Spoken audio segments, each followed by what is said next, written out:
आज हम सुनाएंगे कि अंतरिक्ष की आवाज़ कैसी होती है। लेकिन अंतरिक्ष में तो कोई आवाज़ ही नहीं होती, क्योंकि स्पेस में अधिकतर वैक्यूम होते हैं और वैक्यूम में साउंड वेव ट्रेवल नहीं कर सकती। लेकिन वैज्ञानिकों ने प्लैनेट्स के इलेक्ट्रोमैग्नेटिक वेव को रिकॉर्ड किया और उन्हें साउंड वेव में कन्वर्ट किया। चलिए सुनते हैं। Number 1, Jupiter.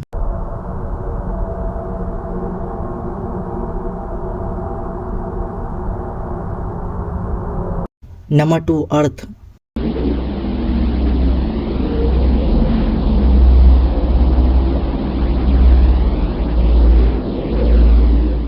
Number 3, Venus.